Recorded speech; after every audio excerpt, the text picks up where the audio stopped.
నారా చంద్రబాబు నాయుడు అనే నేను ఆంధ్రప్రదేశ్ రాష్ట్ర మంత్రిగా దైవ సాక్షిగా ప్రమాణం చేస్తున్నాను.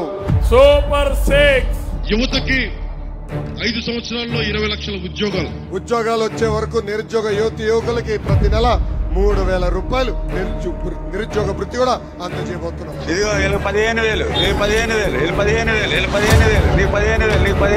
ప్రతి రైతుకి ఏటా 20,000 ఆర్థిక సాయం, సంవత్సరానికి 3 సిలిండర్లు.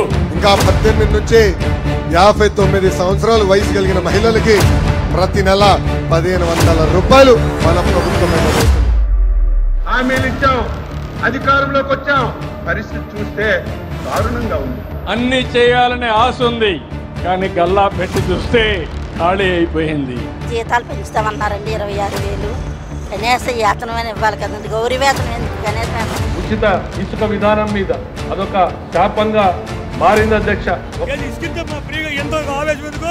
పేపర్లతో టీవీలో చూపుతారు, అంత మాటికే ఇక్కడ లేదు. ఈ రోజు గోవులు చనిపోతుంటే దాన్ని పట్టించుకున్న నాదుడు లేడు ప్రభుత్వం.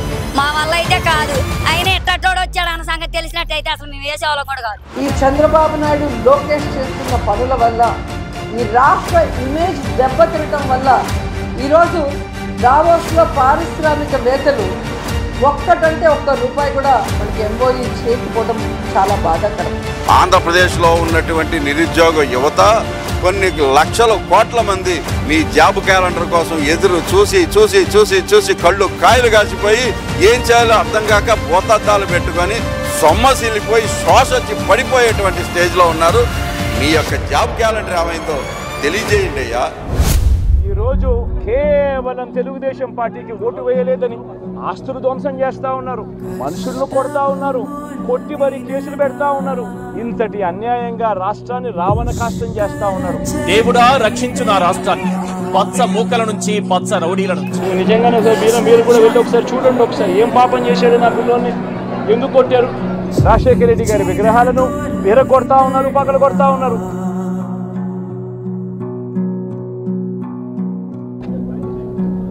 ఇవన్నీ ఏదైతే చేస్తా ఉన్నారో ఇవన్నీ కూడా శిశుపాలుని పాపాల మాదిరిగా ఇవన్నీ కూడా పాపాలు పండుతాయి.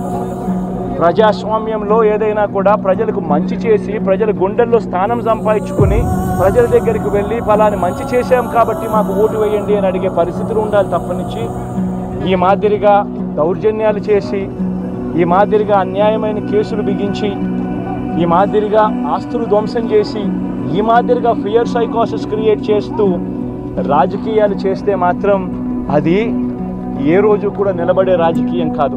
వారానికి 3 రోజులు పని దొరకట్లేదండి, కష్టంగా ఉంటుంది. ఎలా బతకాలి మేము? పొగాకు రేట్ లేదు, ఒడ్లుకి రేట్ లేదు, మిరపకాయకి రేట్ లేదు.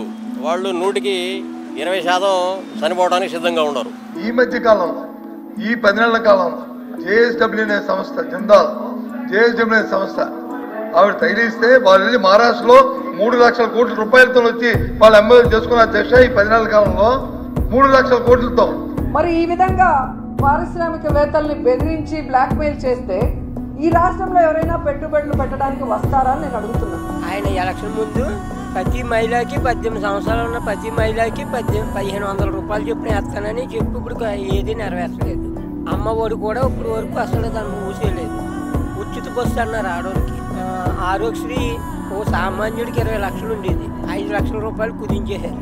గత ప్రభుత్వంలో మాకు కరెంటు బిల్లు 600, 700 వచ్చేదండి. ఈ ప్రభుత్వంలో మాకు 1000 రూపాయలు, 1200 వస్తుందండి. బాగా పెంచారండి. కాబట్టి చూడండి మీరే ఒకసారి యూనిట్కి ఎలా పెంచారో. ఎంత ఘోరంగా వస్తున్నాయంటే అంత ఘోరంగా వస్తున్నాయి కరెంటు బిల్లు. కరెంటు బిల్లులు కట్టమంటారా, ఇల్లు అమ్ముకొని పోమంటారా? వాడింది తక్కువ, వచ్చే కరెంటు బిల్లు ఎక్కువ. ఏ సంపద సృష్టిస్తానండి ఈ విధంగా పేదవాడి మీద, సామాన్యుడి మీద భారం, నడ్డి ఇరిచే భారం వేసి ఇదండి సంపద సృష్టించడం. మీరు మరి ఈ రకంగా ఇంత దారుణంగా పరిపాలన ఉందని చెప్పి కళ్ళలో కూడా అదే జగన్ పరిపాలనలో ఉంటే ఈ రోడ్ల మీద ఏ రోజు రాలేదు సార్. ప్రజలు ఇచ్చిన తీర్పును గౌరవిస్తూ వైఎస్ జగన్ అనే నేను ముఖ్యమంత్రి పదవిని స్వీకరిస్తున్నాను. ప్రజలకు పక్కగా రావాల్సిన మేబీ కూడా ప్రజలు దేహి అని అడగాల్సిన అవసరం లేకుండా పరిపాలన అన్నది అందిస్తామని చెప్పి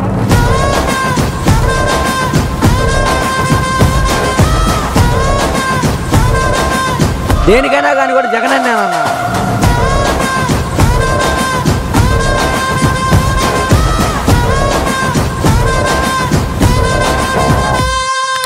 Jagan garu, Andhra Pradesh has grown phenomenally under your visionary and youthful leadership. దశాబ్దాలు గడుస్తూ ఉన్నా కూడా భావితరంతో పోటీ పడాలి అని అంటే మన పిల్లలకు ఇంగ్లీష్ రాకపోతే పోటీ పడలేరని తెలిసి కూడా దాని వైపున ఆలోచన చేయకుండా ఉండడాన్ని మార్చి ఈరోజు మన స్కూళ్ళల్లోనే ఇంగ్లీష్ మీడియం తీసుకుని రావడం అభివృద్ధి అంటారు అధ్యక్ష. గ్రామ స్వరాజ్యానికి అర్థం చెబుతూ అధ్యక్ష ఆ గ్రామంలోనే వార్డు గ్రామ సెక్రటేరియట్ని తీసుకొచ్చాం. ఆ గ్రామంలోనే వాలంటీర్ వ్యవస్థను ఏర్పాటు చేశాం. 50 ఇళ్లకు ఒక మనిషిని ఇచ్చి అదే కుటుంబాలలో నుంచి ఒక మనిషి 50 ఇళ్లకు తోడుగా నిలబడే కార్యక్రమం వాలంటీర్ వ్యవస్థ తీసుకొచ్చాం. లంచం లేదు, వివక్ష లేదు.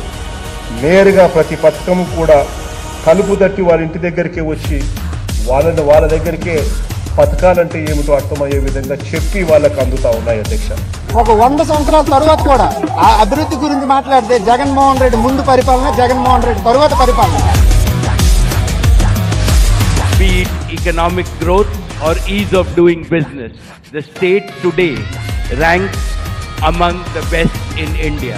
మన పిల్లలకు మంచి ఉద్యోగాలు రావడానికి వారిలోని స్కిల్ను డెవలప్ చేసేందుకు అక్షరాల 30 కోట్ల రూపాయలతో స్కిల్ ట్రైనింగ్ సెంటర్ను కూడా చేయబోతా ఉన్నాము. కడపలో కొప్పర్తి.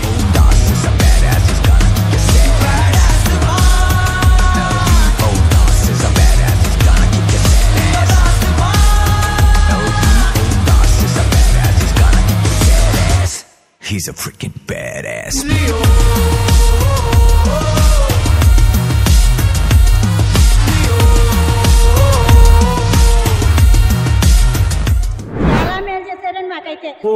ఊపిరి మొత్తం ఉప్పెనలా పొంగిందా, మనం చేసిన మంచి ప్రజల్లో ఇంకా ఉంది. ఈ పయనం మళ్ళీ కొత్తగా మొదలైందా, మర్చిపోయామండి ఇన్నాళ్ళు ఆకాశం ఆపేసిందా. కరోనా టైంలో 2 సంవత్సరాలు కరోనా వచ్చిందండి. 3 పూటలు శుభ్రంగా తిన్నామండి. ఇప్పుడు 5 నెలలు అయిందండి. ఓ పూట ఉండలేదండి. గెలుపై ఓ గెలుపై నీ పరుగే పూర్తయినా గమ్యం మిగిలే ఉందా. ఈరోజు అమ్మఒడి ఆ నాడు నేడు స్కూల్లో మేము ఇప్పుడు నాకు 45 సంవత్సరాలు, నేను పుట్టినప్పటి నుంచి కూడా యూనిఫామ్ వేసుకొని పరిశుభ్రంగా పిల్లలు స్కూల్కి వెళ్ళింది ఇంతవరకు చూడాలి. జగన్ గవర్నమెంట్లో మాత్రం ఆ పేద కుటుంబంలో పిల్లలు కూడా పరిశుభ్రంగా షూ వేసుకొని టై చేసుకొని టై కట్టుకొని ఇన్సర్ట్ టక్ చేసిపోయినారంటే ఒక జగన్ గవర్నమెంటే. ఒక రాజశేఖర రెడ్డి కానీ జగన్మోహన్ రెడ్డి గారి కానీ ప్రజా సంక్షేమం కోరుకున్న వాళ్ళే కానీ వాళ్ళు పెట్టిన పథకాలు చిరస్థాయిగా నిలిచిపోతాయి అంతే.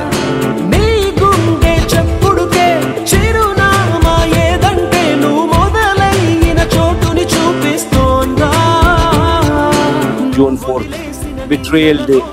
చంద్రబాబు నాయుడు చేసిన మోసాలను నిలదీస్తూ సూపర్ 6, సూపర్ 7 ఏమయ్యాయని ప్రశ్నిస్తూ రెడ్ బుక్ రాజ్యాంగంతో చేస్తున్న అరాచక అన్యాయాలపైన గలమెత్తుతూ ప్రజలతో కలిసి ప్రజల కోసం సామాజికవేత్తలను, యువకులను, రైతులను, మహిళలను, నిరుద్యోగులను అందరినీ కూడా మమేకం చేస్తూ కలెక్టర్లకు డిమాండ్ పత్రం ఇస్తూ నిరసన తెలిపే ఈ కార్యక్రమంలో అందరూ పాల్గొనాలని కూడా ఈ సందర్భంగా పిలుపునిస్తాం.